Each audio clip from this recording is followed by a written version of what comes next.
Urdu news service के मुअज़्ज़ज़ नाज़रीन, मैं हूँ सना जॉर्ज। आज के न्यूज बुलेटिन में खुश आमदीद।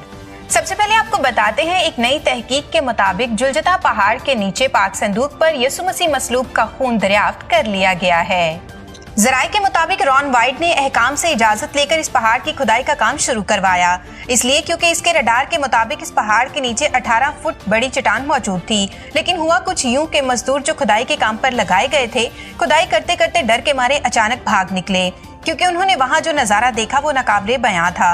रॉन वाइट ने लोगों को अपने पास बुलाकर पूछा कि तुम लोग बिना पैसे लिए कहां भागे जा रहे हो। उन्होंने कहा, हमने वहां पाक संदूक देखा है। रॉन वाइट खुद गार के अंदर गया। जब उन्होंने देखा तो वहां पाक संदूक पाया और वो एकदम बेहोश होकर गिर पड़े। उनके बेटे ने बड़ी मुश्किल से उन्हें गार से बाहर निकाला।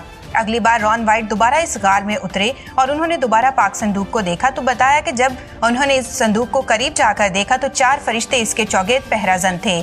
उनमें से एक फरिश्ता रॉन वाइट से बातें करने लगा। उसने कहा कि हम मूसा के दौर से लेकर अब तक पाक संदूक की रखवाली कर रहे हैं। रॉन वाइट ने पाक संदूक के ऊपर जमा हुआ खून देखा, जो कई अरसे गुजर जाने की वजह से मुकम्मल सूख चुका था। उन्होंने खून का सैंपल लिया और मेडिकल रिसर्च सेंटर पहुंच गए। मेडिकल रिसर्च सेंटर वालों ने बताया कि हम इस खून के बारे में ज्यादा मालूमात नहीं दे सकेंगे, क्योंकि खून के सेल्स अब तक खत्म हो चुके होंगे। मगर रॉन वाइट, जो खुद एक मेल नर्स भी था, इसने इन लोगों से दरखास्त की कि इस खून का डीएनए मालूम करें। रॉन वाइट की बात मानकर रिसर्च सेंटर्स वालों ने 24 घंटे के लिए खून के सैंपल को एक खास किस्म के सोल्यूशन में रखा और 24 घंटे के बाद खून का टेस्ट किया गया।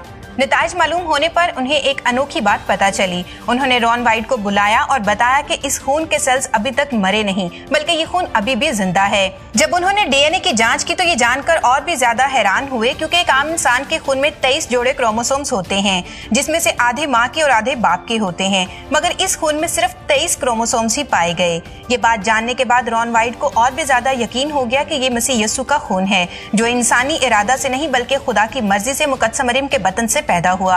अब इसके जहन में सवाल पैदा हुआ कि आखिर ये खून इस संदूक पर आया कैसे। इस बात के मुतालिक मजीद शवाहद इकट्ठी करने के लिए रॉन वाइट एक मरतबा फिर उसी गार में गए। इसी जांच के दौरान उन्होंने पाक संदूक के ऊपर गार में एक दरार देखी और इसमें भी वही सूखा खून नजर आया। तो उन्हें मालूम हुआ कि ये खून ऊपर से ही बहता आया है। इसके जरिए उन्हें पता चला कि इसके ऊपर वो मुकाम है जहां यीशु मसीह को मसलूब किया गया और यीशु मसीह की सलीबी मौत के हवाले से बाइबल मुकद्दस में लिखी गई बातों को याद किया, जहां लिखा है, और देखो यीशु ने फिर बड़ी आवाज से चिल्लाकर जान दे दी, और देखो हैकल का पर्दा ऊपर से नीचे तक फटकर 2 टुकड़े हो गया और जमीन लर्जी और चट्टानें तिड़क गईं। यकीनन ये वो दरार थी जो यीशु मसीह की मौत के वक्त आई थी और इसी दरार के जरिए यीशु का लहू पाक संदूक के ऊपर गिर गया।